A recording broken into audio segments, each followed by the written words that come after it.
Okay, good morning. Welcome to September 5th, 2023 Board of County Commissioner meeting. Would you all please rise for the pledge?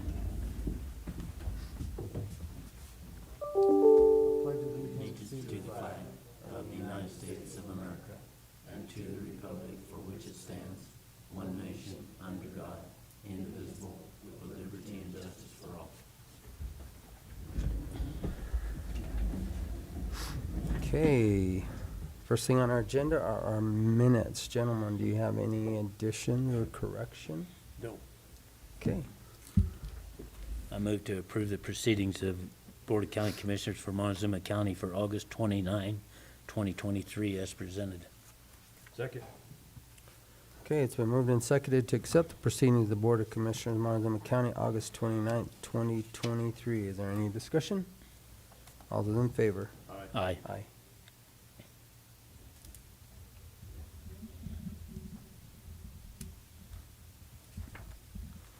Okay, planning, next up. And I see that we have a public hearing. First thing, do we have the applicants in the room? Good. Come on up. Good morning.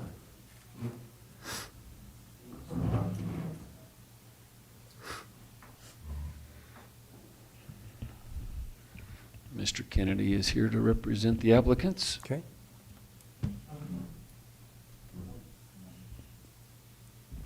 Good morning. All right, would you call the roll, please?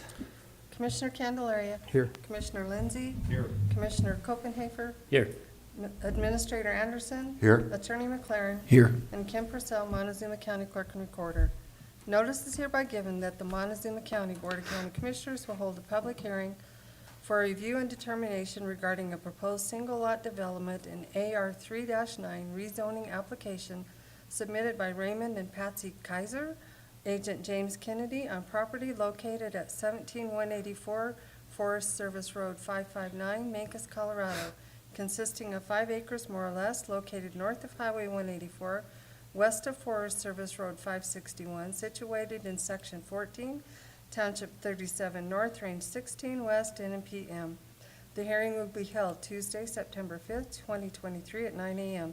in the Commissioners' Hearing Room, Montezuma County Administrative Offices, 109 West Main, Cortez, Colorado. Interested persons may attend and give input. Information may be obtained from the Planning Office online services at https://co-montezuma-co.smartgovcommunity.com public home. You may also contact the Planning Department at 970-565-2801 with questions. Dated this 11th day of August, 2023, Kim Purcell, Clerk, Board of County Commissioners, Montezuma County, Colorado, published in the Journal on Wednesday, August 23rd, 2023. All right, thank you, Kim. Okay, Don, if you'll give us a quick overview on this. Sure. The Kysers are applying for a single lot development out of the 800 plus acres existing. It would be a 5-acre parcel, zoned AR 3-9. Access is off of Forest Service Road 559. The Forest Service doesn't want to give them access off 385, the Chicken Creek Road. And apparently that's how all of the property is supposed to be accessed, so they would have to figure out an access utility easement. It's probably not going to have any utilities. It's just a dry cabin, but access would be through the larger parcel. So it's not really depicted on any of the drawings that we see here. It's just, Well, the Forest Service Road is how you would access. straight through- down to it, basically. Right. Yeah. James could explain a little better on the ins and outs. It's 800 acres, so Right. I'm not going to try. Yeah, there's a bunch of different ways that you could slice that. Do you have anything to say, Mr. Kennedy, as far as an idea of how to get there? It's all their private ground anyway, right? Yes, it is private, their private ground. It would be, just go through the gate up, going up 559 as soon as you get off the Forest Service. And then you'd have to, you'd have to go all down to their property where the county showed the access off of 385 and then go back up to the property. There's an existing cabin already on the property. In the proposed 5 acres. Correct. Yeah.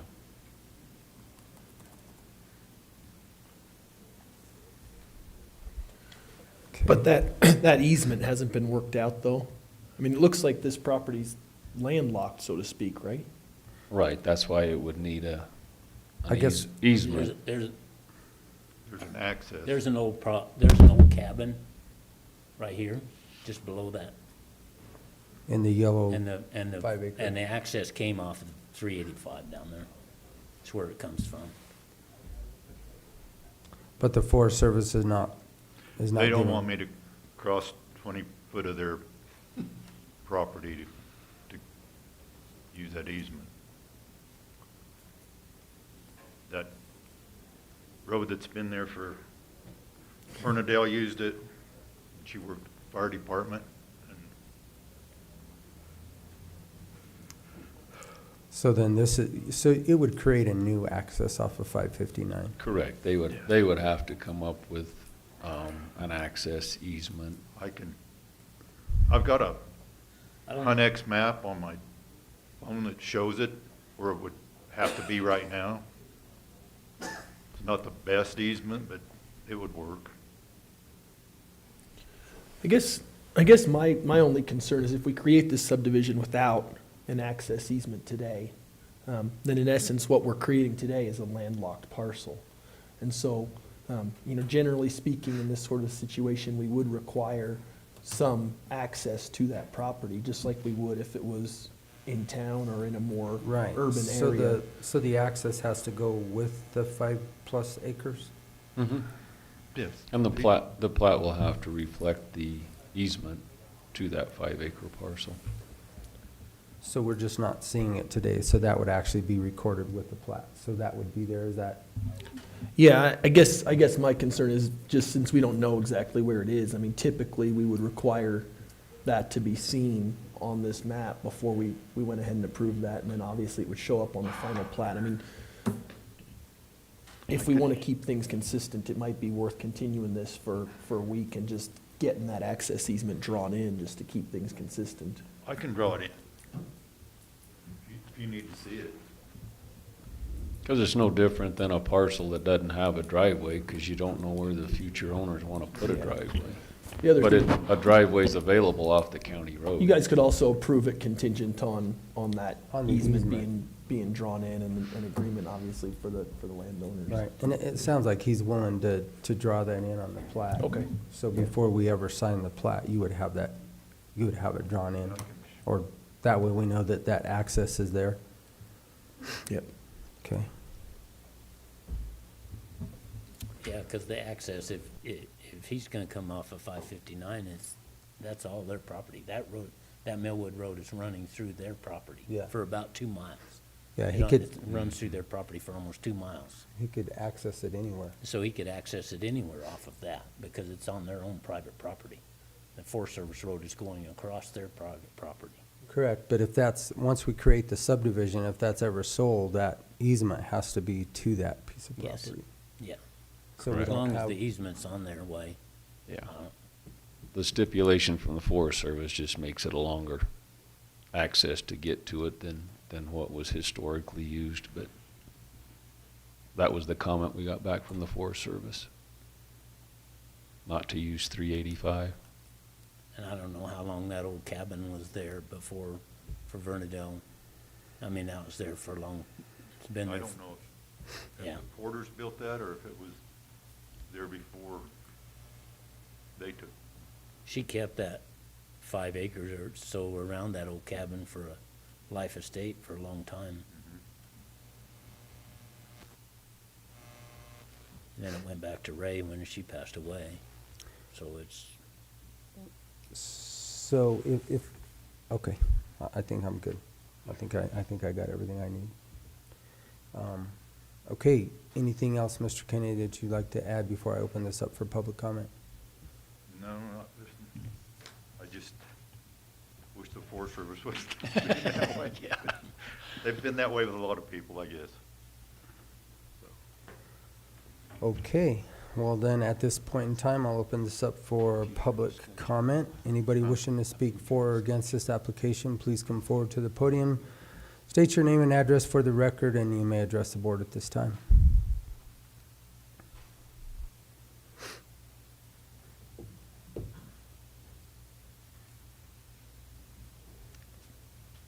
Good morning. Good morning. My name is Robert Urquhart. I'm a neighbor that's on the application. So I don't have any objection to the subdivision, but I just want to point out, Mr. Kennedy is 70 years old. I'm 71.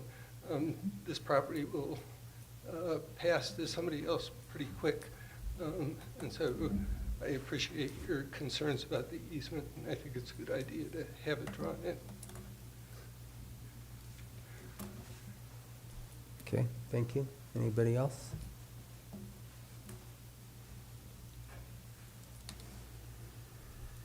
Okay, seeing no other comment, I'll close the public comment section of this hearing and bring it back to the commissioners. Gentlemen, what's your pleasure? The only thing that concerns me is we're putting another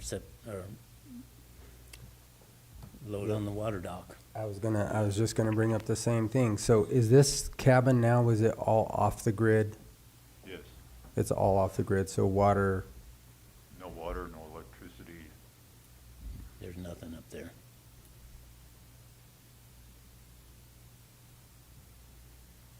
and that goes directly into Mancos.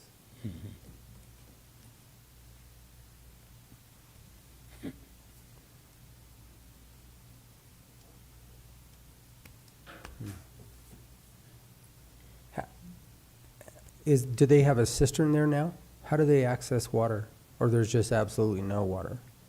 There's no water. I mean, there's the Bower ditch goes right by the cabin, but No well? no well. And you can't have a well permit for 5 acres anyway, can you? Not typically. But they could access the 8, no, I don't know.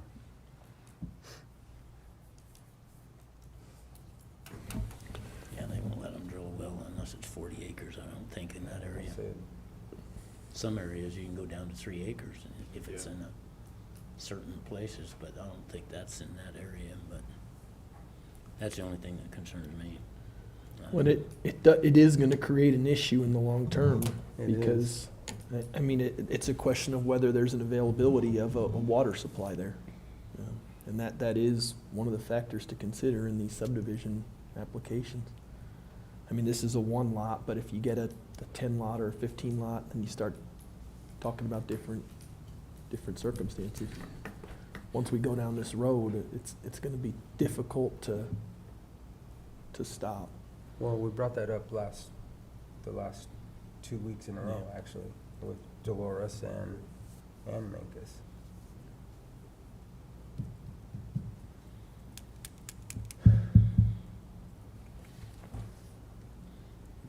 Did you ever get a chance to look at that state law? Yeah, and the state law is not real clear on the availability of water and whether a water dock would qualify or not. I mean, it doesn't pertain specifically to, there's nothing that says a water dock is, there's nothing that says a water dock's an adequate supply of water. But there's not really a law that says that it's not either. So, I don't know.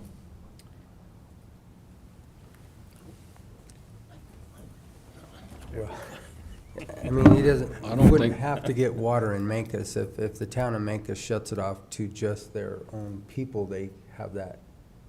Or Dolores or Cortez. But You can get Montezuma water, Anywhere. yeah, you can get it in Cortez, you can get it from Montezuma Water's water dock. There's It not just a may be- cistern there and no electricity to run a pump if there was. It's strictly a seasonal cabin. At this point, Right, at this point, but I understand what Commissioner Copenhaver is looking Sure. at, and just like the comment that was made I mean, we have to look down the road of what's gonna happen. Just like other issues that we're dealing with right now. I guarantee you, there's not gonna be a water line run up there. No, That much I can guarantee there you. will not be a Not now or ever. Mm-mm. So it's always gonna be on a cistern. Always. Or a water tank out of the pickup.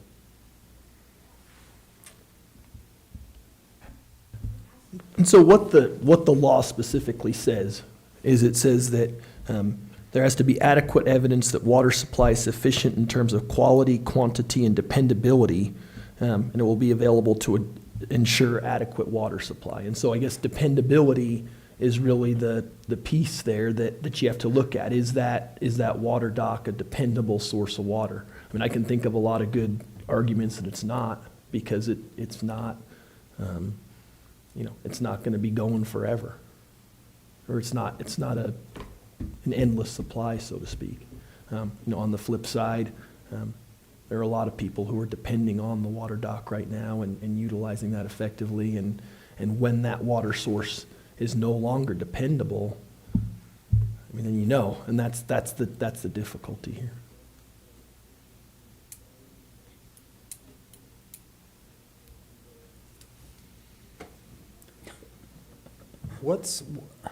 So I'm I gonna, mean, how long is the water dock dependable? I mean, you can, conceivably at this public hearing, you could have somebody come in from Mancos and testify to that. How much water is there? But there's also some gray area there. How long is that water going to last? I mean, it might be dependent on climate. There's a lot of things yeah, to. but there are other water docks too.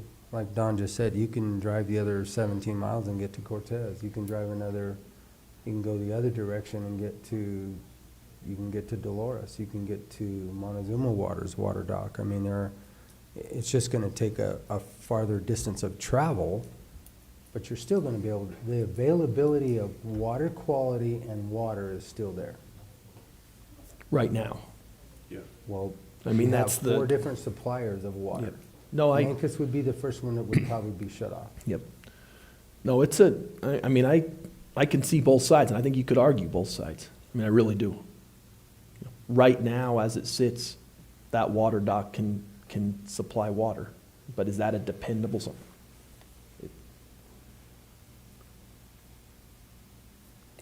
It's Well, on not- the other it's not cut and side, dry. we We can't throw a get, lot of rocks at this, man. we Yeah, can't no, get I- Mancos to say how many customers are available to use their water dock. It's unlimited right now.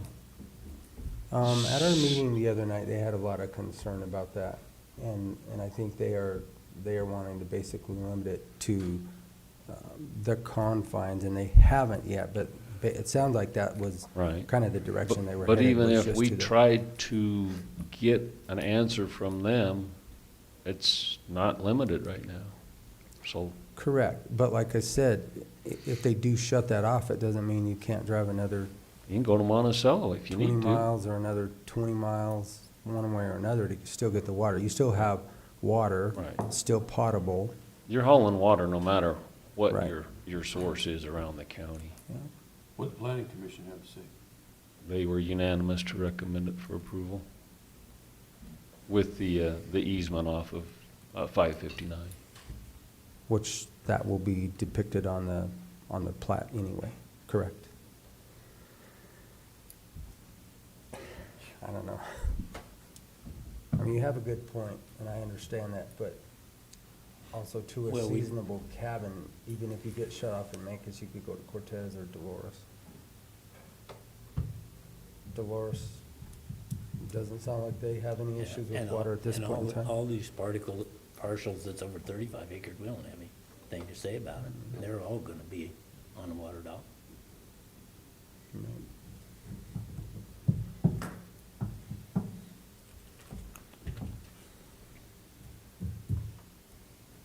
I would so move, we approve the proposed single lot development and AR 3 through 9 rezoning applications submitted by Raymond and Patsy Kysar, agent James Kennedy, on property located at 17184 Forest Service Road 559, Mancos, with the contingent on the easement being drawn in on the plat. Second. It's been moved and seconded to accept the proposed single lot development and AR 339 rezoning application submitted by Raymond and Patsy Kysar, agent James Kennedy, on property located at 17184 Forest Service Road 559, Mancos, Colorado, consisting of 5 acres more or less, with one contingency of the easement being depicted on the plat. Any further discussion? All those in favor? Aye. Aye. Aye. Okay, I will close this public hearing. There you go, sir. Please make sure that that is depicted on the plat. You are good to go. Thank you.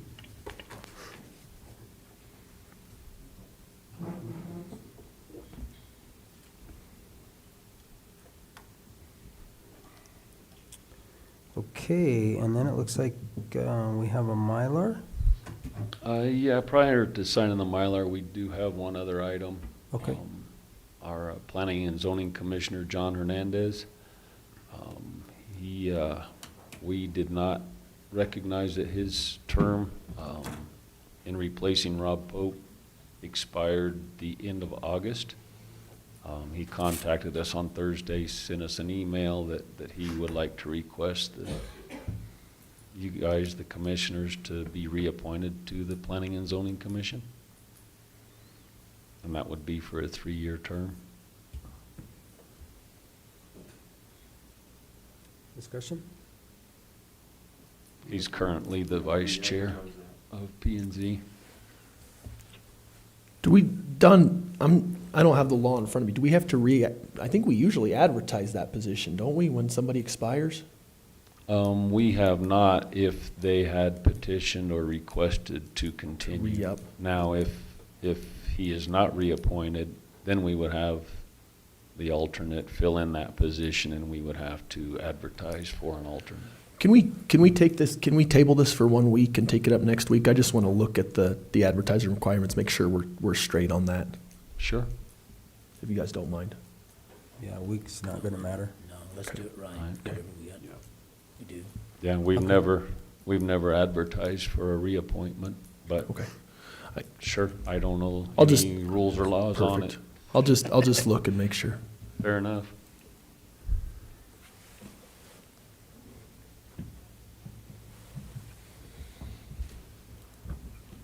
So now we just need signatures.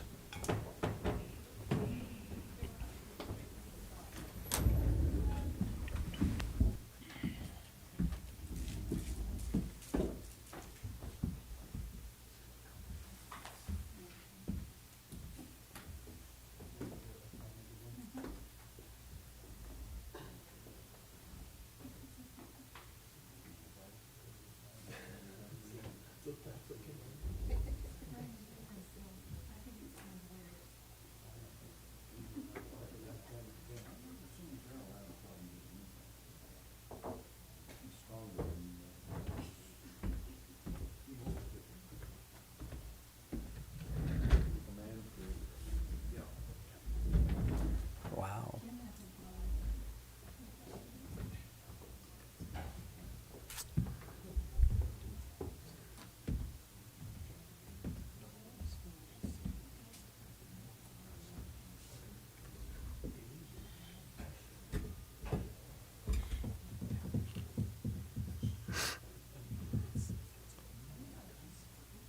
Should have done.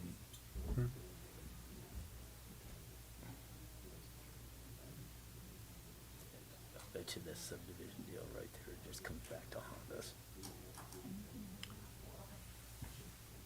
The guy's name is right at 72 years old. It's gonna pass. What's that? It'll pass within the next decade. Wouldn't you think? Hard tell. It's not in a conservation easement. Yeah. See that Ray Hyder, the guy that owns that, he's 92, 93 years old. And his sons are taking over this county sold that place at Cedar Hill. And they're, When's your next planning meeting? This is on the 14th, week from Thursday. All right. I also have a quick update for land use. I was going to bring this up during my report, but I'll go ahead and bring it up now. We have a meeting with the district attorney this week. It'll be me, myself, and Don, and Travis about some of these problem properties in the county and the possibility of using public nuisance laws to get some of this stuff taken care of. If it's prosecuted through the public nuisance process, that would be initiated by the district attorney, but conceivably, he could get a right of entry onto some of those properties for cleanup.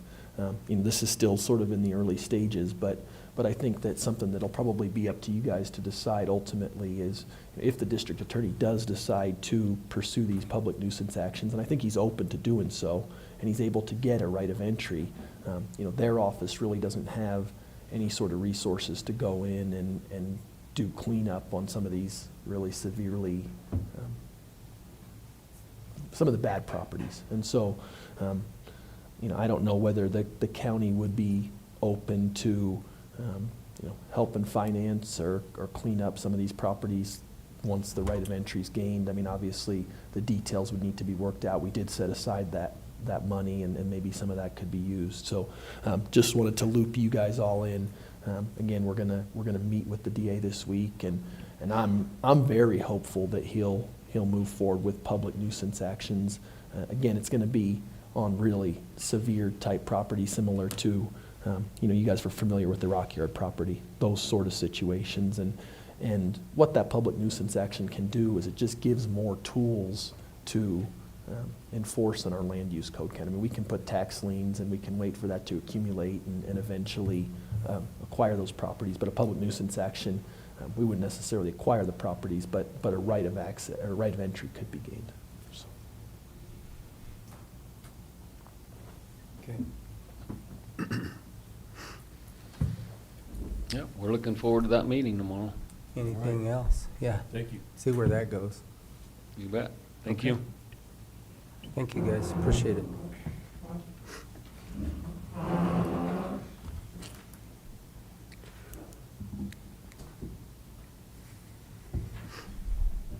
All right, next is our public comment session. The Montezuma County Commissioners welcomes you to this meeting. Person speaking during the public comment will be limited to 3 minutes, or depending on the number of people wishing to speak, it may be reduced to allow all the members of the public the opportunity to address the board. When addressing the board, please state your name and address for the record prior to providing your comments, and comments to individual supervisors or staff are not permitted, and participants may not yield their time to others. And with that, the public comment session is open.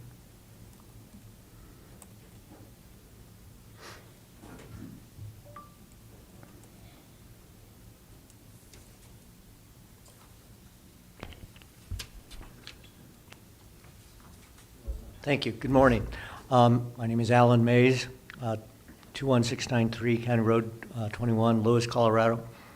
Lots of things come at the commissioners, and one of the things that I heard just now today, yes, there need to be a look at rules. I think the commissioners and the county offices need to move forward with whatever they're doing to keep things working correctly. But I am glad to hear that the attorney is saying, let's look at some things. The other was, it's just where does this right of entry lead to? And that's my concern with that comment of a meeting coming up. You have some nuisance properties, and those need to be looked at if talking to these people isn't working. But right of entry had started with the weeds department, and now we're looking at nuisance properties. So where does this lead? And so I just, since it was clear, fresh, now I thought I'd make that comment. So appreciate and hope things get determined in the best interests of the citizens of the county. Thank you so much. Bye. Thank you. Next.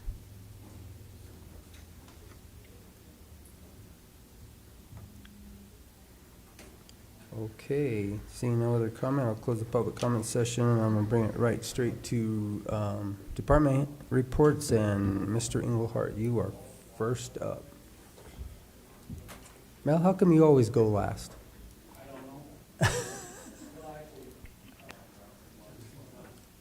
All right. Go ahead, Rob. You're good. Give that guy to go first. So. How are you guys? Good. Good. So September rolls in and we're hauling gravel again after all summer of doing different things. We're back in that mode of thinking. So we wrapped up Road 13 and Road X out there at Pleasant View and Yellow Jacket last week. We started this morning on Road W and going east from 31 first. And this is coming out of that Beaver Rim pit. And then we'll go to west and then down to V6 and get it all gravel. So I'm looking forward to getting up there this morning and see how that spreads. This is the first time that any of us have used it. Forest Service hadn't hauled any yet, so we're just looking to see how that looks today. And that'll kind of take care of on W, that conversation we had with the Yeah. gentleman up there and that. Mhm. Yes, sir. Okay. Yep, that's all gonna be. That was east, right? That was west. Or west? Yeah, Okay. we're going east towards the Boggy Draw parking lot Okay. today. So it's a mile across there, and it's a 18-mile round trip, so we might knock that one out this week, this 3-day week here, get that one wrapped up. So I moved the Cortez crew over there to do that this morning, and reason being Dolores crew's up doing their Schedule A roads. They took all their blades up to the higher country this morning and started up there, and that's about a 3 to 5 day activity up in that Barlow area up high, and leave the equipment up and then just drive down every night. So they're booked all week doing that Schedule A agreement work, and that'll be done shortly this week. And that'll wrap that up for the year.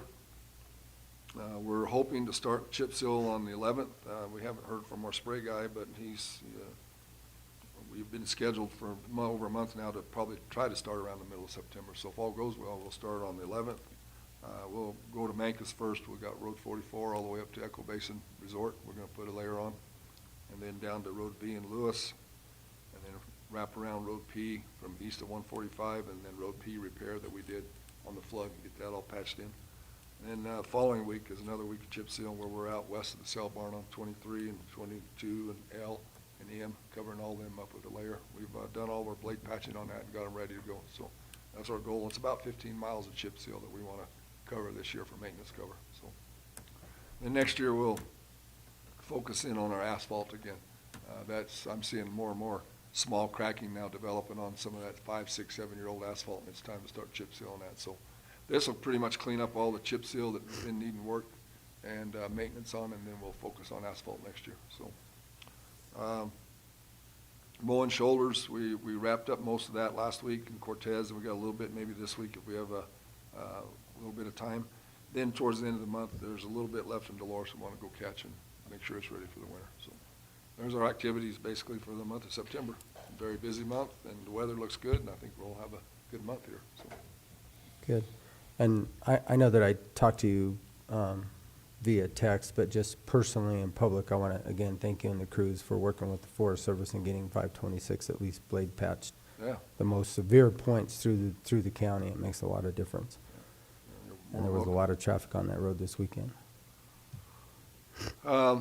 We did have a lot of flood damage last week. We worked all week last week at Lewis and Pleasant View. There was a swath that went through that just wiped out roads everywhere. We lost 22 north of X. I mean, it just took it plumb out.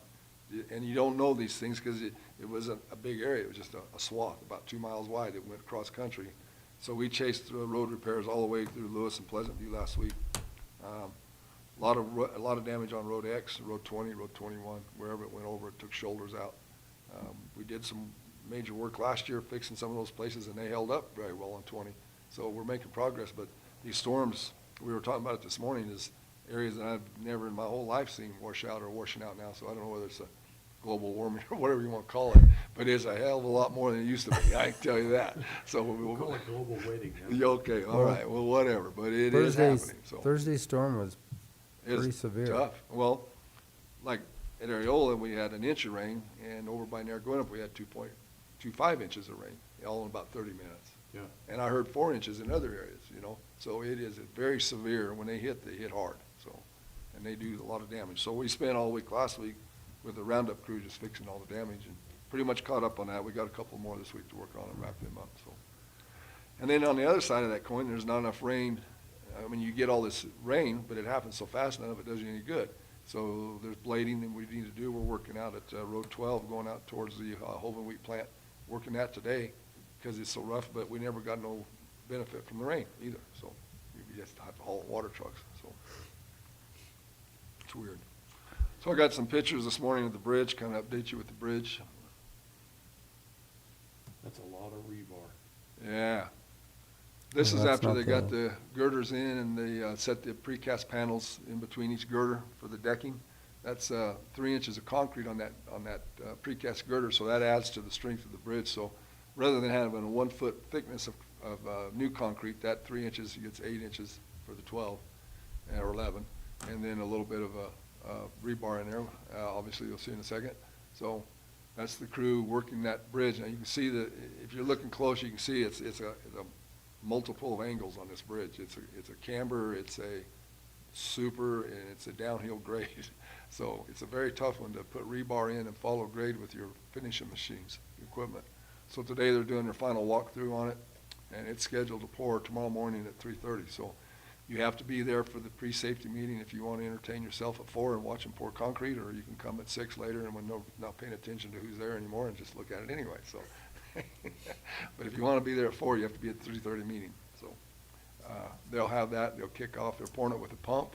They made some new rules in the specifications now allow you to test your concrete at the truck rather than off the end of this pump. So that helps with the air entrainment, and that's going to be a big deal now. They can pour these decks without a lot of problems that you normally see with a pump. And it makes the world a lot better when you're pouring concrete. So that'll be all happening tomorrow. So it's ready to go. The abutments are all tied in, the rebar's in, and they're doing a final checkout survey today. So we'll have ourselves a deck on that bridge by tomorrow night if all goes well. So. Did that rain cause you any problems out there? No, not really. There was actually in some cases it helped. It settled the dust. It was getting pretty dusty around there, and it didn't make the creek come up. Alkali Creek ran well. It wasn't no big deal. So it was funny how that storm hit, Kent. It just wasn't in the right spots at some places and the wrong spot at others. So. But no, it went good. The bridge, the bridge is on schedule. We anticipate being done about a month ahead of schedule than what we anticipated. Billings are going good. Reimbursements are coming along fine. Thank you, Kathy Harris, for the work she's done with CDOT, learning their system, and it's just a very smooth operated job, and it's going very well. So. Dolores Norwood Road, you brought it up. I appreciate you for that, for the thank you on that. We did complete that. We got 25 loads of asphalt. Out of that money that the government gave us, $74,500, we were able to increase that with some competitive bidding for asphalt between the 3 companies, and did well. 630 tons is what we ended up with. So that was a help. We did get the flashing signs put up and gave all the information to the Forest Service. Well, they haven't picked it up yet, but the instruction book on how to load it on their cell phones and wire it together and all that's been given to them, and so it'll be a matter for their technicians to hook it all up and make it all light up this winter, but it's all up there now. So. I did actually notice those Yeah, on those both are- sides. Mhm. Also Bean Canyon. Yes, sir. Mhm. Yeah. So that's all done, so that all worked out pretty good too, so. We do have some environmental issues going on at the bridge, nothing that we're involved in at this time, but I'll just keep you posted as it develops. Some other things are going on around there, so I've talked to Ian about it a little bit and talked to the engineering departments about it a little bit, but we'll see where it goes, so. Other than that, I'm done. Got any questions? Okay. Commissioner? Okay, Okay, thank you. all right. Thank you, Rob.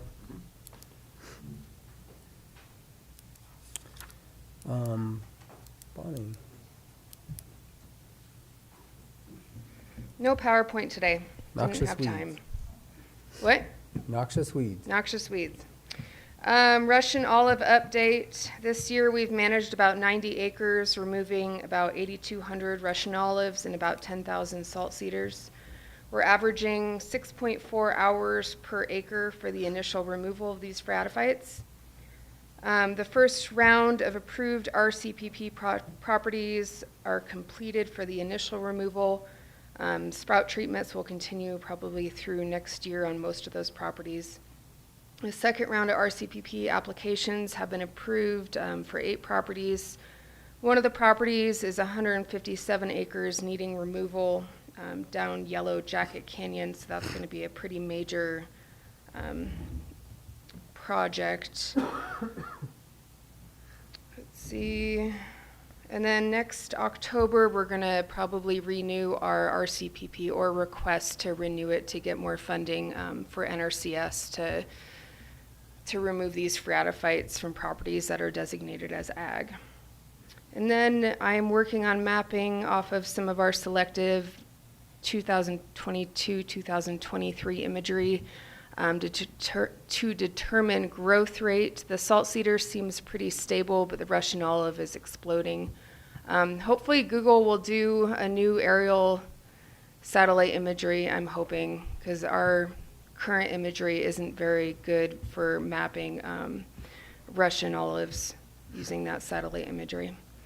Roadside spraying update. The Rejuvra, the pre-emergent that we've been using, has proven not to be very strong on kochia.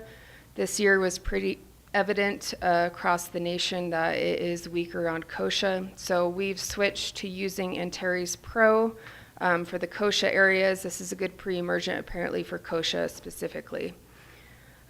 We've also... Let me ask you a Yep. question. So is that kochia starting to die now? Because it's trees everywhere right now. Yeah, it's an annual. It's pretty much going So out. it's It's dead. What about a post-emergent?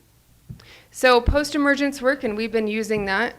The problem is July was extremely hot, so the plants weren't absorbing anything.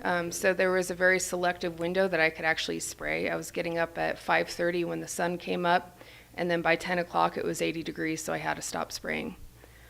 So there is a post-emergent. Trump card is a good one, and I know Basin Co-op sells a derivative of Trump card. I'm not sure what it's called, but pretty much 2,4-D Invista is what'll smoke that kochia. But Antares Pro is something that we've switched to.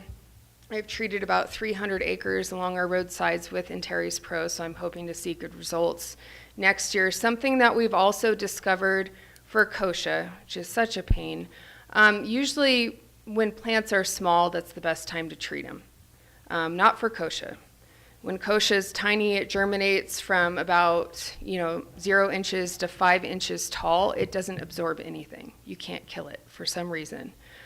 So we're going to switch to a kinetic surfactant, which the chemical companies say that is more successful on that growth stage of kochia. Most people wait till July to spray kochia, but then again, July is hot, so you're limited on when you can spray. So kochia is definitely one of our worst species that we're trying to manage in Montezuma County. Is resistant to over 95% of the herbicides. It's proven resistant to some of the pre-emergents, and the growth stages to target are very challenging. So we're working on it. We're switching things up. Hopefully that Antares Pro is going to give us some good results, because that's what our chemical rep said is going to be the best on kochia as far as a pre-emergent. Besides that, I'm working on willows, Canada thistle, and Russian knapweed right now. Right now is a good time to get those species because it's actually pulling the herbicide down to the root systems.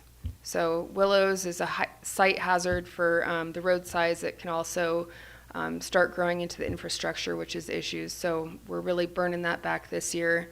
Usually we do cattails too, but right now we're really just focusing on the willows and the knapweed and thistle because those take the same herbicide. Cattails take a different herbicide, and I'm shorthanded. So we're doing the best we can. As far as public support update, we have loaned out 220 backpack sprayers so far this year. We've had 161 applicants for cost share. We will have reimbursed about $27,000. Our budget again is $50,000. A lot of people do fall treatments, so we're anticipating those cost share applications to come in till probably November or December. Notification program, we've sent out 792 properties, notification letters out for various noxious weeds. We've had 132 of those properties contact us. As far as seminars, we're doing a seating seminar September 19th at the fairgrounds. High Desert Conservation District will be there, Emily Lockhart with CSU, and then Robbie Hennis from Southwest Seed Company. And then we're planning our fall applicator training for November 3rd. This will give you continued education credits for private applicators and then commercial applicators. So that's pretty much all I got. Sounds good. Okay. Are you going to try to replace or? fill Not your till next positions? year. Okay. Yeah. So you're just gonna finish out this year shorthanded? Yep. Okay. That's the plan. Okay, thanks. Mel? Landfill.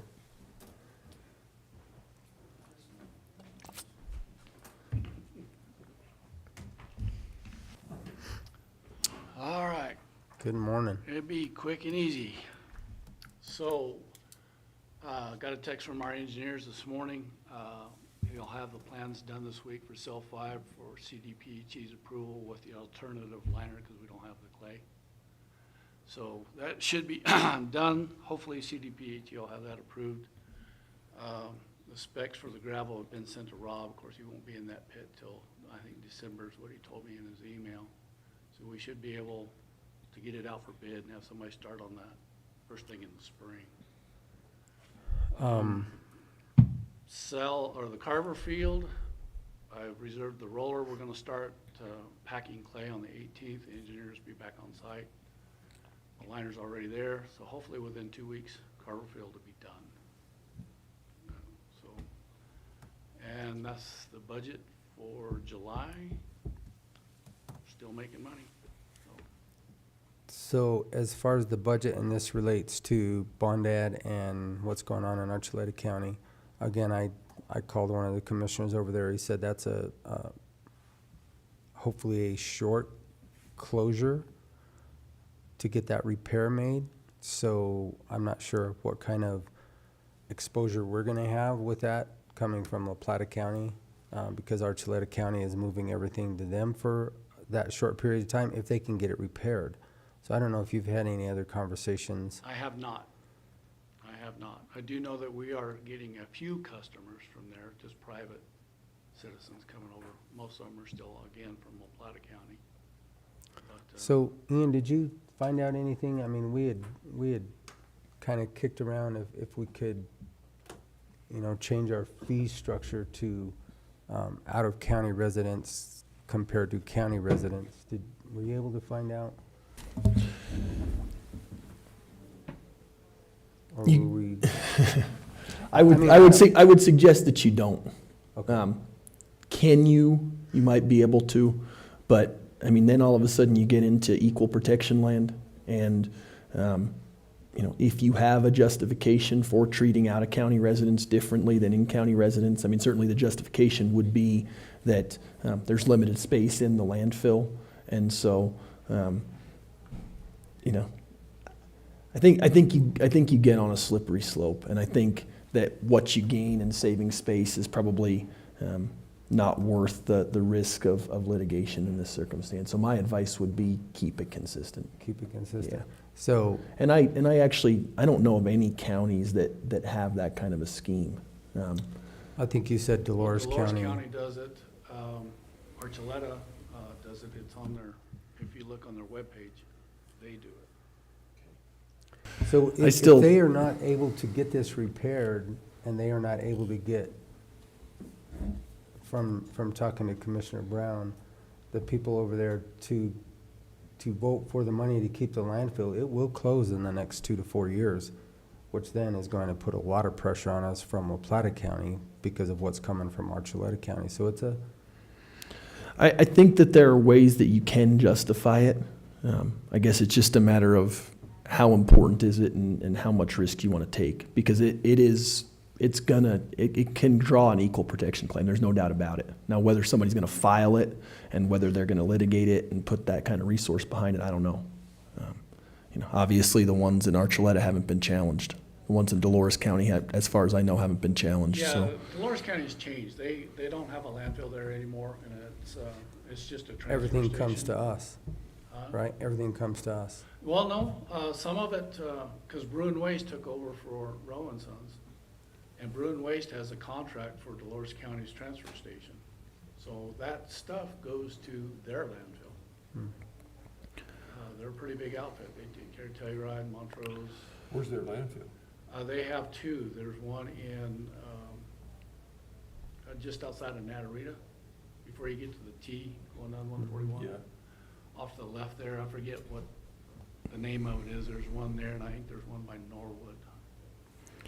So, May be wrong on that, but so in this sort of circumstance, I mean, when you're treating out-of-county residents different than in-county residents in a landfill context, the courts use what they call a rational basis review. And so they look at whether there's a rational basis for the differences in fees. Now, certainly, we could claim that there's a rational basis in terms of, listen, our landfill's confined to space. And so the court would look at whether we have a rational basis for making the fees higher for out-of-county residents than in-county residents. I can think of good arguments that there is a rational basis. Again, it's just a matter of whether you want to open that can of worms.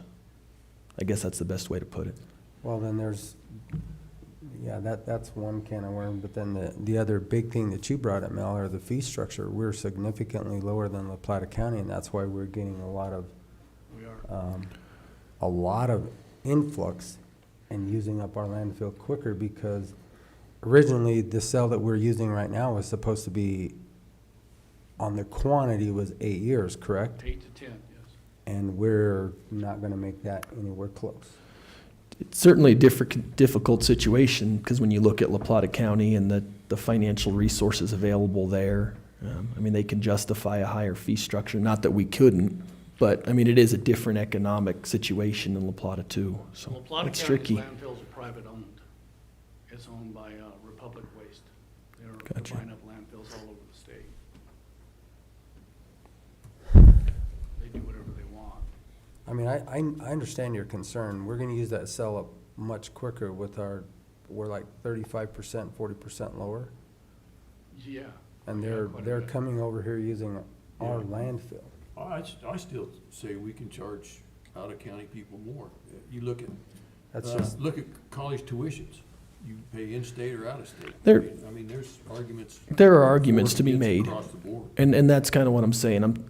It's a rational basis test. It's a can of worms, and you know, it's not an indefensible claim, certainly. I mean, you can do it. It's just, well, do you we're gonna wanna- know pretty quick. This cell you're estimating, in comparison to what we did, 800,000, and we're gonna be at over 1.2, 1.3 million. Correct. Well, we built cell 4 for $646,000 was the final cost on that one. But this one's gonna be well over $1 million.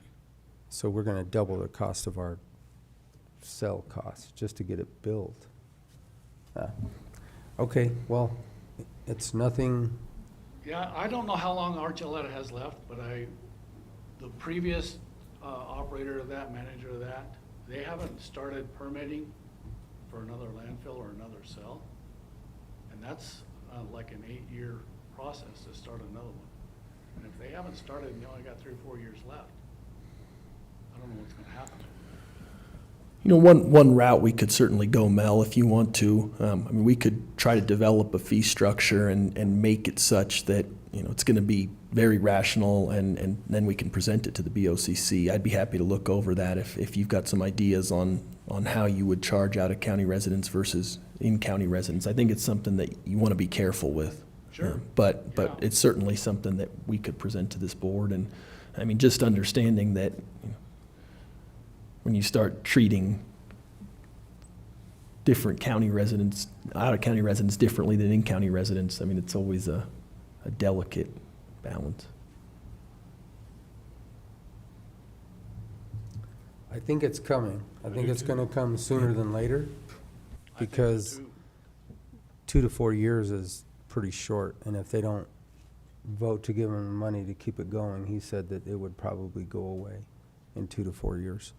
And if they haven't even started the permitting process, they're gonna have to use something. If they have to It takes 8 to 10 years to develop, get the permits and start the process of getting a landfill built.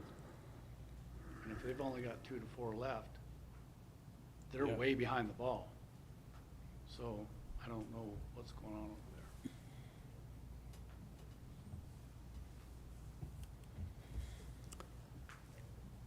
Okay, well, I guess, do you want to give them that direction to work on that You bet. fee structure, or, I mean, You bet. I can get started on and be in Okay. touch with Ian on that and get something developed for you within the next week or two. because we were only increasing our cost 6%. Is that even keeping up with it though for our own residents? It is. I don't want to go too much, but, you know, La Plata County over there at Bondad, I think I told you, their minimum fee, just to come in with anything, $72. Ours is $11.50. Yeah. There's a huge difference there. So, You can almost buy the gas to come over here for that. and that's what they're doing. You buy all the gas for that. That's, I don't know, price of gas, I don't know. Yeah.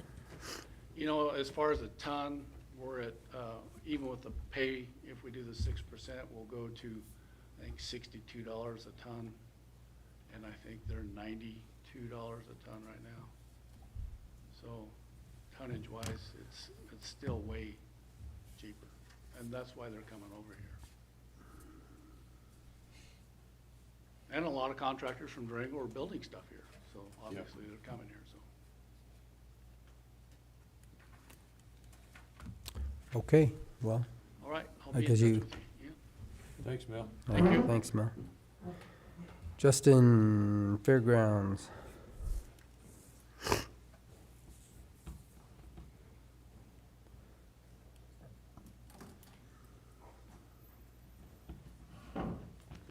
Morning.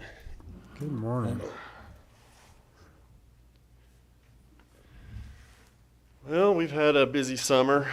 I know it's been a couple months since I've got a chance to come see you, since we've been dealing with events like crazy out there. But instead of running through all of them, I mean, a couple of our big ones that we did get through was the Ute Mountain Rodeo back in June, and then we got through Fair in July. This last weekend, we just kind of got done with our high school, junior high rodeo, and it was a success. They're looking at trying to do that high school rodeo the next 2 years, and then every 4th year they're starting to switch it and go somewhere else, which is what happened to us last year, which is why we didn't get it in last year. But we should have it the next 2 years now too. So coming up this next month, we got a couple barrel races that's going to go in there. They're going to do a couple cannon classes for CSU and WIC program. Bonnie was talking about her reseed clinic they're going to do out there. We got the Jordan World Circus coming out the 25th of September. And then, of course, a couple commodity giveaways, which are usually the first Saturday of the month. So that's where we are as far as events are going. We're starting to slow down. We won't have as many, you know, after Labor Day now. We're usually booked crazy from spring all the way to Labor Day, and then it kind of slows down going. But we've been working on our outdoor restrooms out there. We had them to where they could use them for fair. Everybody seemed to give us good comments. They're not completely finished yet, but we were able to open them up. We got the ceiling put in. We just kind of need to texture it, finish mudding it, and then we need to paint the floors. And that's kind of all we have left on our restrooms. The electrical upgrades that we did to the sides of the barns, those are complete. I kind of got the numbers there. We budgeted $12,000 for that, ended up spending $8,048.27 to get that put in, which was a new transformer, new outlets, and new wiring. So it's all done. The other pictures there of the picnic benches, that was some of the funds that we got from the LORE grant. That was earlier this year. We got the tent earlier this summer. We finally got our picnic benches in. They kind of took a while. the Lohr Foundation granted us, it was $10,995. And so that went to purchase that tent and those 4 blue picnic tables that you see under the tent. So those got used pretty hard this weekend, so it was pretty nice. They initially gave those to us for kind of helping start off the flea market. We did have our last flea market last week, or this last month in August.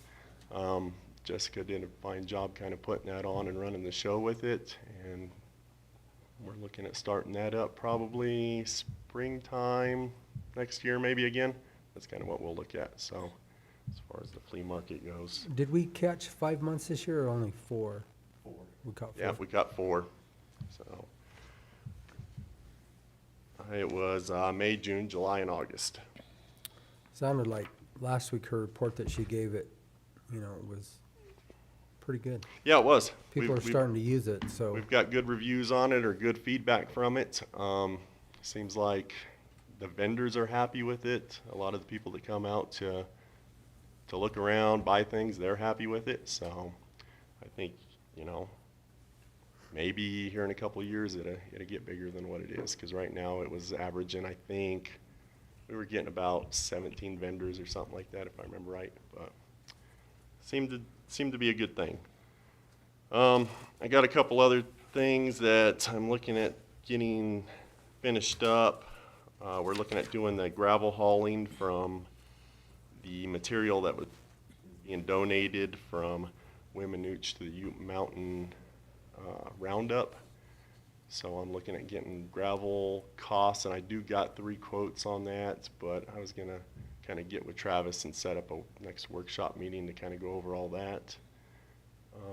The other one is the racetrack lease. We're currently, this year was leasing it to Julian Garcia with Garcia Motorsports, and he is interested in trying to get a lease renewed for this next year.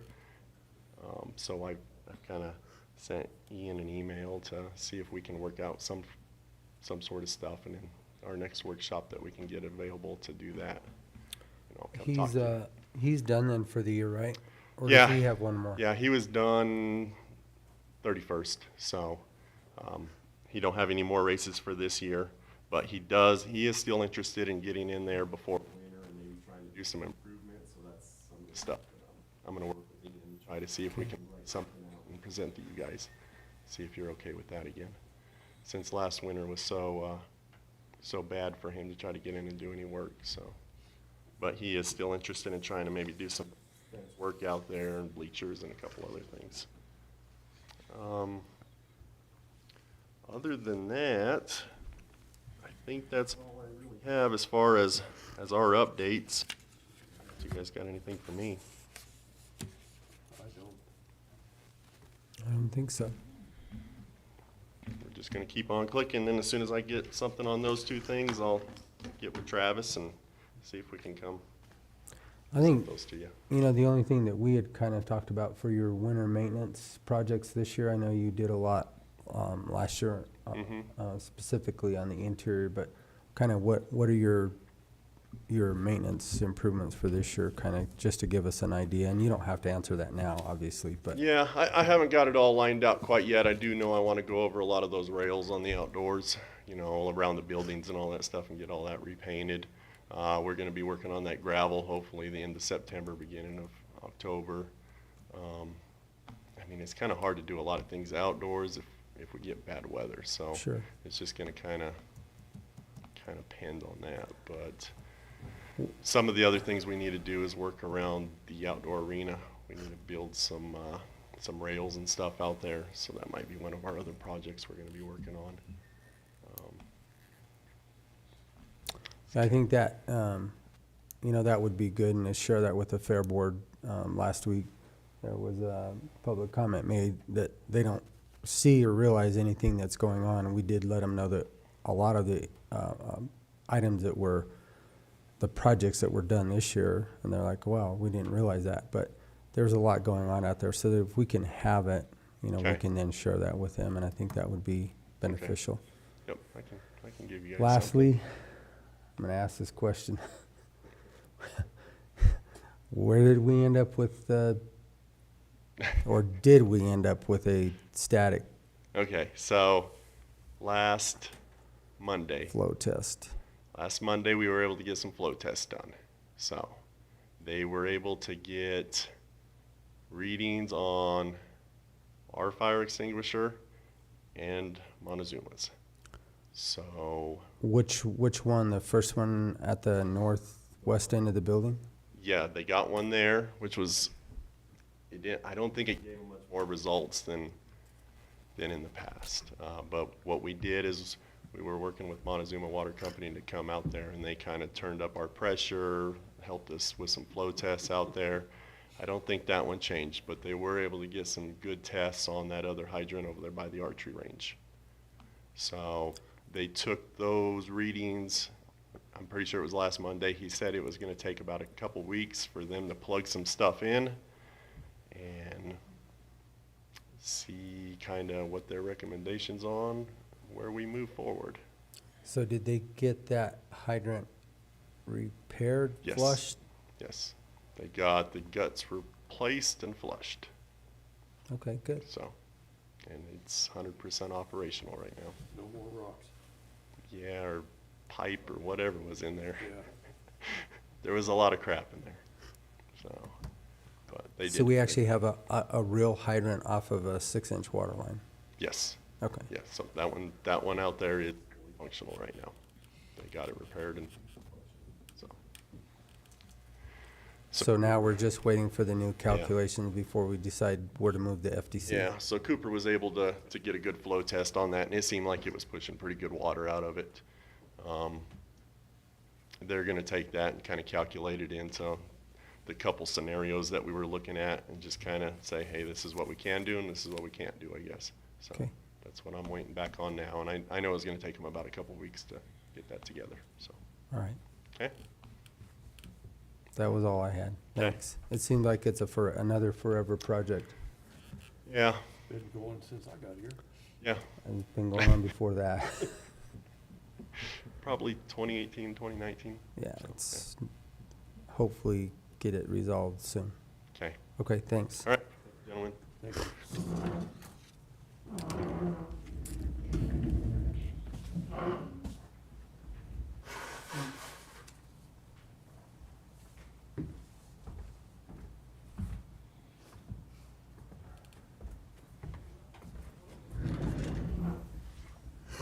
Mr. Shane, Good morning.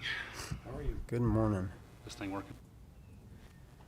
So this is, I had to come in for my next item anyway, so I figured I would just take care of my business for next week and not have to come in next week, so.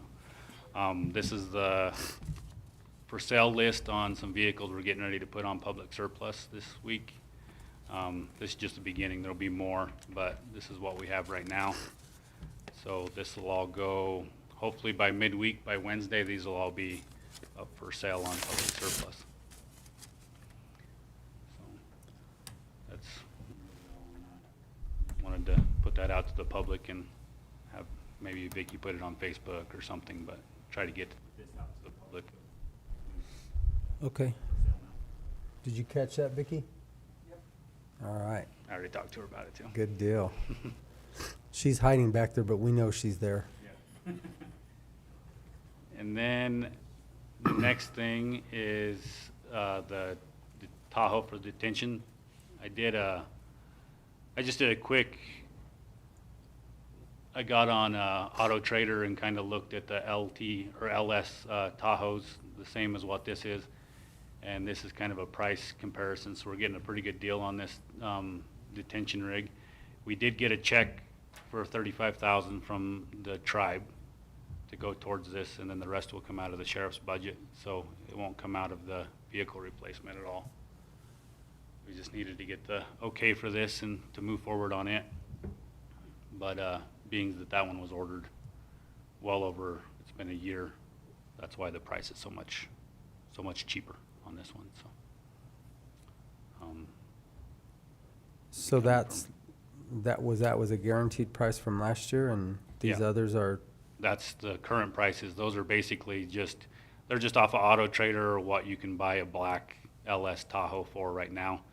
And then this is the guaranteed price from last year that was locked in when we ordered it. So, as you can see, it's and the funding should be there, so just need the approval and we can get rolling with that. And that's really all I have. And when is this one coming in? When? It's here. So, Oh, it is here? yeah. It landed last week. 22, 23? Okay.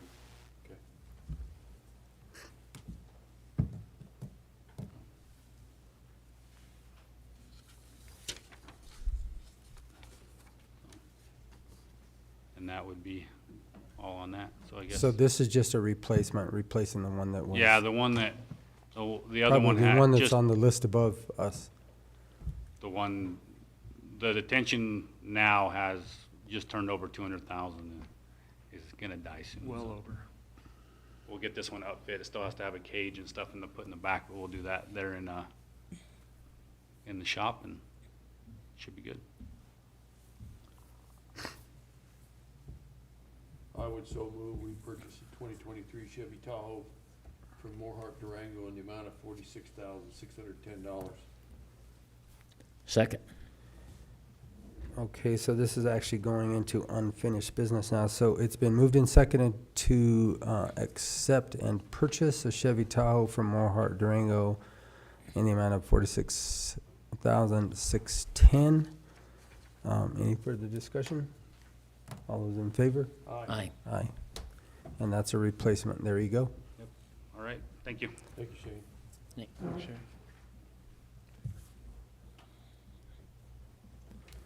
So, like I said, that was the first item on our unfinished business. So I guess we'll talk now about the fire ban. Yes, if we could, please. Good morning, afternoon. It's been a long day already, so sorry. Forest Service and BLM last week rescinded their Stage 1 fire bans along with La Plata County and the Ute Mountain Ute, I believe, also. Talking with every one of the fire chiefs, they're okay with, they're ready to go ahead and rescind the fire ban this year. I've got quite a few farmers and ranchers that need to start burning some things, and I think we're safe. So I would request for that to be rescinded if we could, please. Yeah, I don't have any issues with that. I think we've had a lot of rain, high and low. Obviously, a lot of flooding last week. So I think it's, following suit with everything. I think we're fine. So this is something we do by resolution. What I would recommend is that you move to sign a resolution. I don't know what resolution number we're at, and I'll draw it up and we can get it signed later. It's So just the we can typical. still do it later today then? Yeah. Okay. Okay. We'll get a quick resolution here and put it together, and then we'll sign it. All right. Whatever time you want to do that, whenever. Typically, we do it the very next morning, right? Yeah. At 6 in the a.m. or morning? something? 600, 6 Yeah. o'clock? Tomorrow morning? Yeah. Perfect. Is that okay? And then that way we can notice it and Good get it enough. out. Yeah, that'll get enough time. They'll be happy.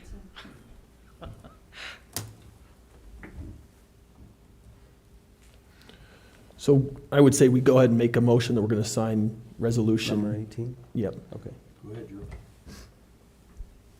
I move we approve resolution 2018, rescinding the fire ban. Second.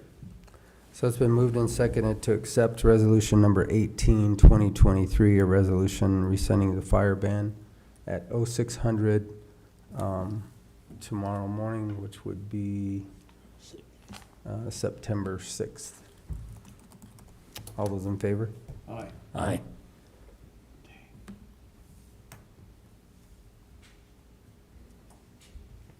Thank you for that. When I get that, Kim, I'll get it posted too. Okay, thanks. Are you gonna connect, Sheriff? I think so. Let's find out if it'll work. If not, you're gonna be in control of it. Oh, it's behind you. Oh. Okay.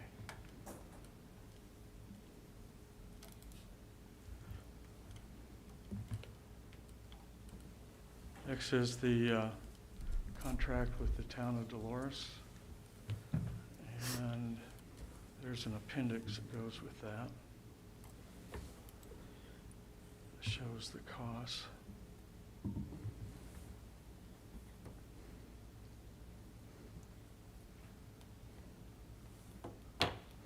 This was the appendix that the town board put in to show the cost for the sheriff's contract in 2024, beginning January 1 through December 31, at $250,013. Is what that shows. Commissioners, just real quick, his screen is behind you, so. Oh, it's behind you. Sorry. It's behind you, yeah. It's Doesn't not show showing up on there. the. There it is. I don't know who's in control of those, but there you go. Let me pull that back up. Okay, we got it. Which is Got the it? same one that we have in our packet, right? Yeah, it's So the it's- same thing that you have. It's the same thing you guys have. I sent it all in. So this was on our, well, actually, it was on, and then we didn't talk about it, and then I heard you present this at Dolores's contract a couple weeks ago. And Ken made this statement, this was several months of negotiating back and forth, except for this is not what we negotiated at all. Travis was in there, you were in there, Sheriff, and so was I. So I'm not sure how this warrants a good contract for the county. 250,000 was not the number that we talked about. Adding all these other things in here is not what we talked about either. So I think from my It perspective, was. this is not ready to sign by the county at all. I realize that the town board signed it as it was presented to them, but that is not what we talked about in our negotiation, and it was never $250,000. We started from what this depicts, the 2.2 FTEs again, we're at over 300 and, I don't have that in front of me, but, and then we agreed both to pull the 0.2 deputies out of there and leave it at 2 FTEs. And the FTEs are still more, 2 FTEs with everything that goes along with them is still more than that. So I would say at this point in time, this needs to go back to the drawing board. We have it kind of looked at with the attorney. I think at this point in time, commissioners, if you guys have read that, the attorney sent it to us. I think that's what we send back to Dolores and instead of this contract. I agree. I mean, Steve, we're at a point, we're gonna have to dip into our reserves to fund our budget, let alone, so we've gotta look at every corner. And this has. The 123,000 for the salaries for 24, for 2 deputies is more than enough, as well as the benefits of 45,000. That pays for them, okay? The others that were discussed back in there, the thing is that for the cost of the vehicles, the expenses, and then going from there, including the 35,000 increase for dispatch fees for 2024.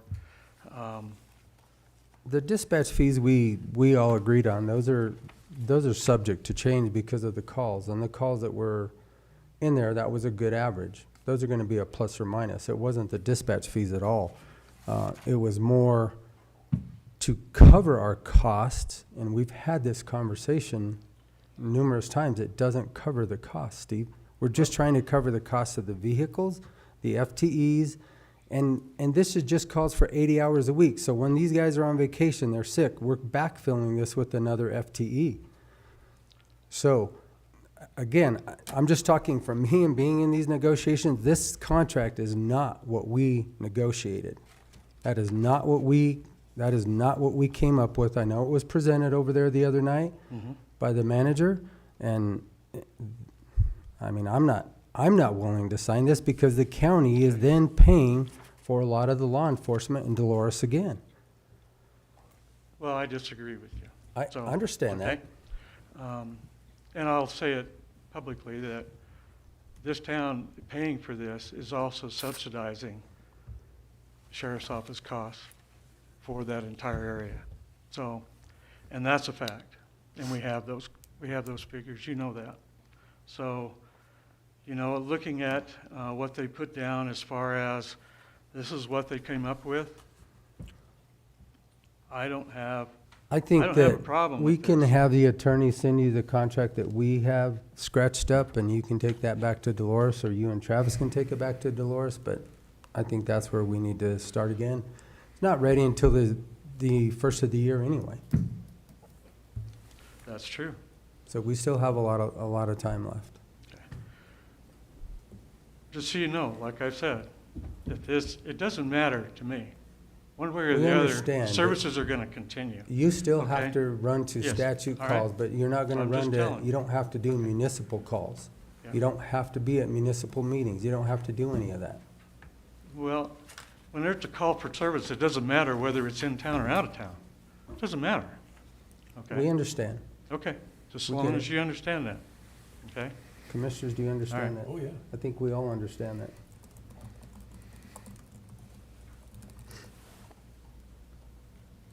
The other problem I have is the contracts that we have signed, that we were supposed to be getting monthly payments from, were never adhered to. And that is a craw in my throat. What's that? The monthly contract, just like last year, when we took over the billing for this, we were supposed to be getting the $18,333 a month, and we I were not. understand that. We were billing $12,000. That is incorrect and wrong, and we have subsidized this incredibly, and we just can't continue to do this.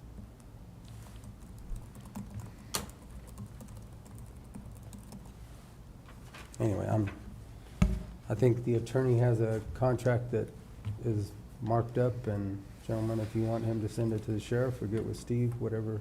Yeah, I do. Gerald? I haven't seen that. I sent it to the attorney. It just Every changes, it attorney's just looked changes at the it. amount. Yeah, Okay. just basically the amount, it's gonna be upfront, it's not gonna be monthly payments.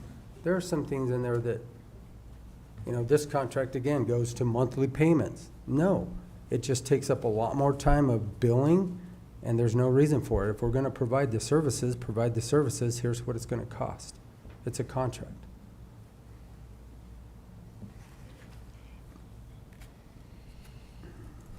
All right. Would you send that to him, Ian? Yes.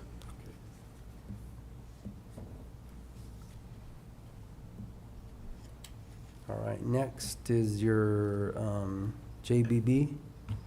JBBS, Jail-Based Behavior Services.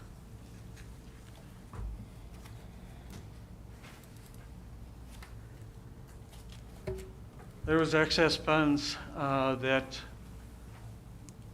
the JBBS grant that was monitored or managed by La Plata County to Archuleta and Montezuma County. The JBBS board took the remaining funds that were left over and split those between Archuleta County and Montezuma County for the fiscal year 23 grant that we got.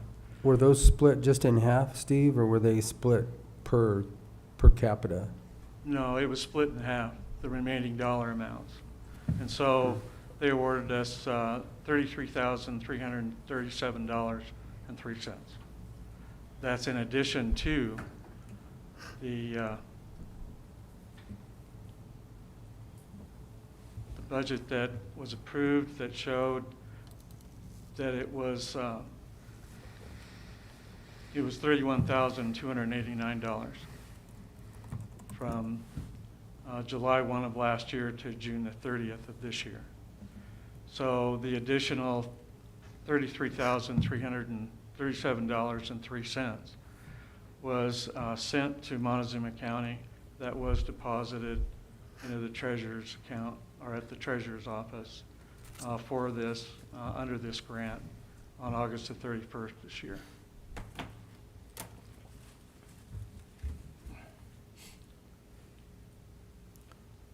$12,000 to $13,000 of this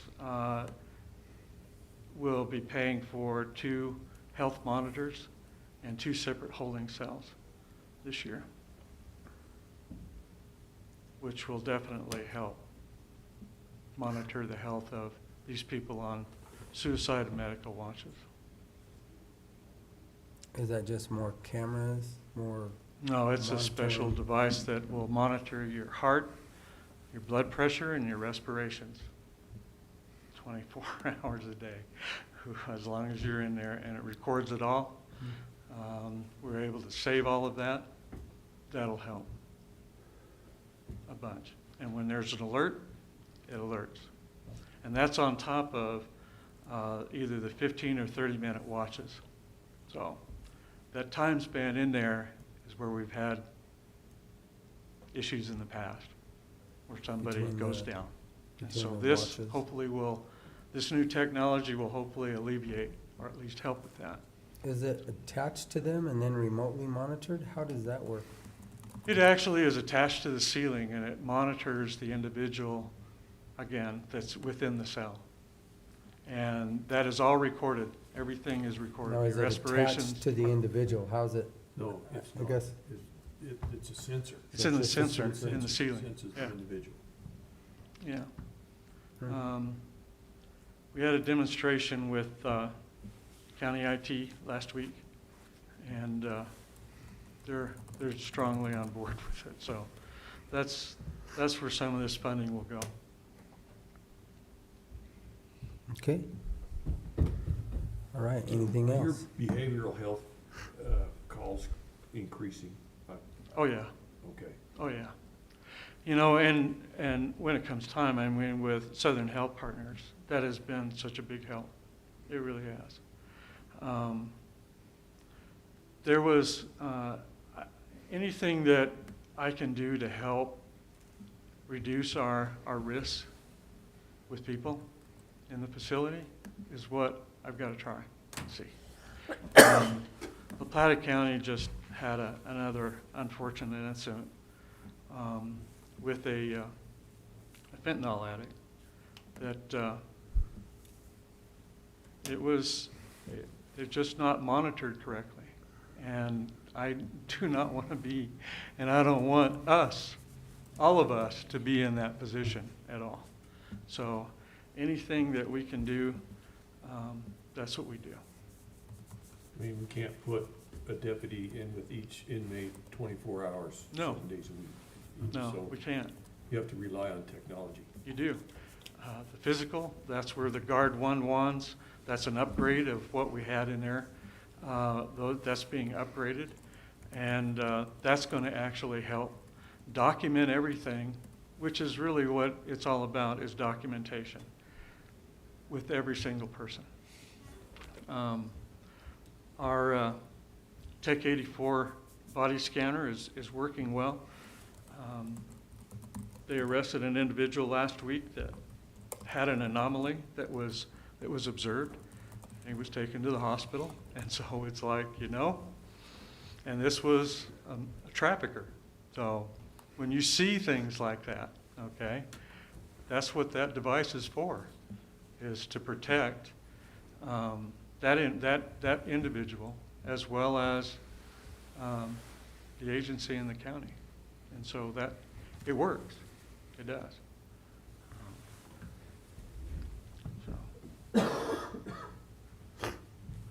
Okay, anything else? We okay with that? Nope. You bet. Okay. All right. Yeah, that was, That there's was no action needed, that's just information. It's just deposited, came from La Plata County.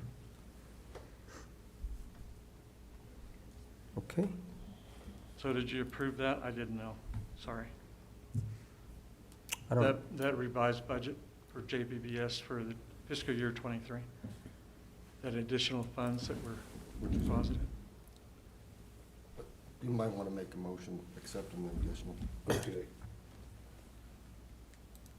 I would so move we accept the revised budget for the jail-based behavioral services grant for 22-23, amount of $33,337.03. Second. It's been moved and seconded Need to, a total on that, I'm sorry to interrupt. Okay, Just the additional. all right. so, We're accepting the 33,337. Yeah. okay, any further discussion before I get into this? Sorry. We're good? Yeah. Okay. I know a So lot of it's been threes moved in and there. seconded to accept the amount of $33,337.03 from Plata County, the fiscal agent for the JBBS program, and deposited into the jail-based behavioral service grant. All those in favor? Aye. Aye. Aye. I think I stated that. Yeah. I think Okay. Kim got that right. Kim got it right. Yeah, Good. Kim will get it right.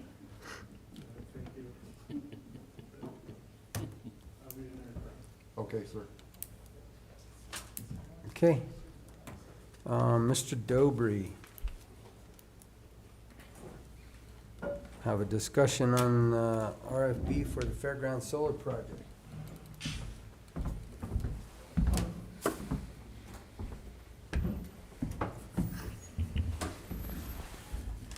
Good morning, Commissioners.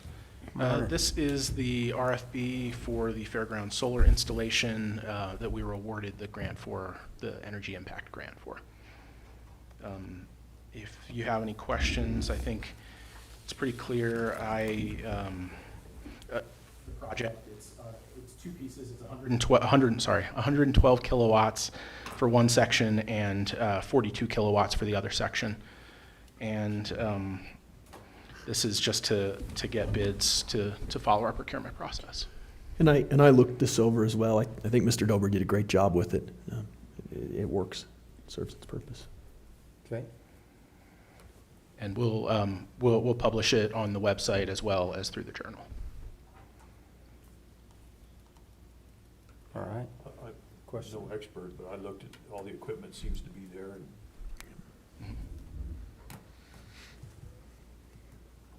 Okay. Questions, commissioners, or what's your No. pleasure?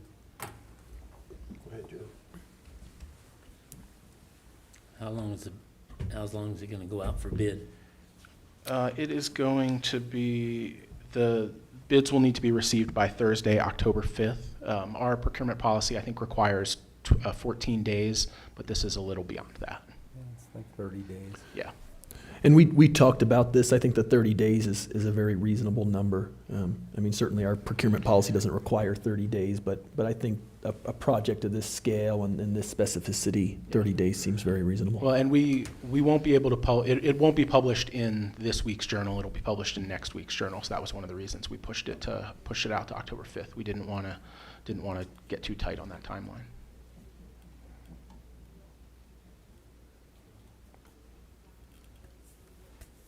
Other question? I don't know. So I was wondering how long it's gonna be out for bid? Till October. I think it's just a direction to move forward with the project. Yeah. So, Yeah. I think you have the direction. Okay. don't I know just if we wanted to need it confirm, we don't formally. need, do we need a motion? I would just make a motion to put this Okay. request for bid out and publish it. Okay, there you go. I move that we put out to bid for the 2023 Fairgrounds solar installation for Montezuma County. Second. It's been moved and seconded to accept and move forward with the project manual for the 2023 Fairgrounds solar installation for Montezuma County. All those in favor? Aye. Aye. Okay, Thank you very much. there you go, sir.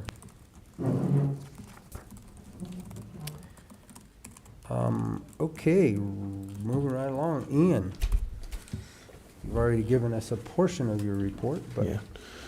So the biggest thing that I have to report Last week, I reported that we did receive the summary judgment order on the Ellis Lewis matter. The court did leave a couple additional days for Mr. Lewis to make additional requests. He did submit an additional request through counsel for the trial to continue on some other issues. I went ahead and responded to that. And then we received an order last Wednesday, in essence, reaffirming the court's summary judgment order and closing that case. And so that case is resolved and finalized. Obviously, Mr. Lewis would have an opportunity to appeal to a higher court, but I haven't received any notice that he's going to do that at this point in time, so I'll keep you guys updated. I also spoke with Rob Engelhart last week regarding the fencing down on Road 41. We were very hopeful that that fencing would be gone by now. It is not, and so I did draft a letter and send a letter to the law firm that represents those landowners down there. As you recall, the court was very clear in ordering that that was a 40-foot or a 60-foot right-of-way down that entire road. We've got clear documentation that fencing was to be removed. And so at this point, what I've done is I've provided a notice to them that either the fencing needs to be moved by them or it's going to be removed by us. So did get that sent out. Other than that, I don't have anything to report. Very good, thank you. Travis? Last week, I had a meeting with Business View Magazine with Jessica Thurman. They're going to do another article on Montezuma County and our successes. Met with Paul Rothemeyer. We had a lengthy discussion on strategic planning for 2024, so he's going to start preparing for that. Met with Senator Bridges, was it Thursday? I believe it was Thursday, over at the chamber. Talked about Senate Bill 213 that's coming back around. And then we had another afternoon Zoom meeting with CCI as it related to land use and housing, and I think you gentlemen got my notes as it related to that. So that was pretty much it. I was just really busy. A lot of emails over the weekend too. Very good. Okay, Commissioner Lindsay. I'm looking, but I went this way. Yeah, good Tricked you, huh? I don't have much to report. I didn't have any phone calls or any emails. The only thing that came up was I had a Housing Solutions Board meeting on Wednesday. And they're looking for a voucher specialist, if anybody wants to get over and become part of Housing Solutions. And that's about all I have to report. Very good. Last Thursday, we had a Colorado River Task Force meeting.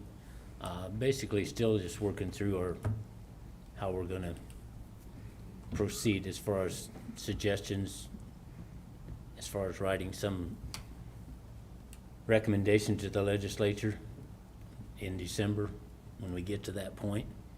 We're still just mainly working through the meeting formalities and how we're going to proceed to that point. So I think this next meeting here next week is going to start to get some serious considerations being brought forward as to how Colorado should proceed, I hope.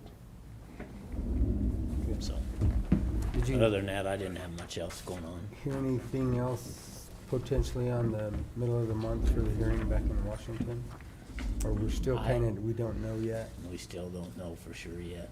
Okay. And Amber's been trying to schedule a meeting here locally, but she hasn't got it put together yet, so. So we still are not? No, we don't have any. We may go into October then? Yeah. Okay. Yeah, Because we don't know. it's already September and no meeting is scheduled, they're not, okay. Yeah. All right, sounds good. I, along with these two gentlemen, had a great Labor Day weekend. It was quiet.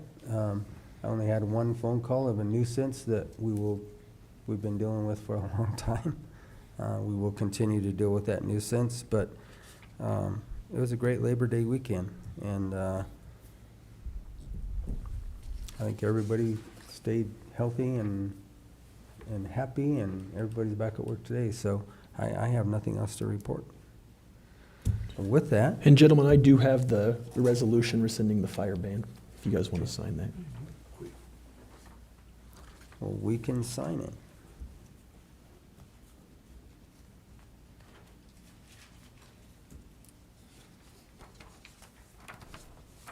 Oh, you have to sign it.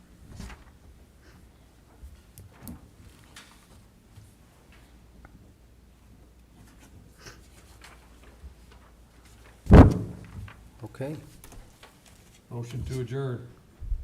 Second. it's been moved and seconded to adjourn this September 5th, 2023 meeting. All those in favor? Aye. Aye.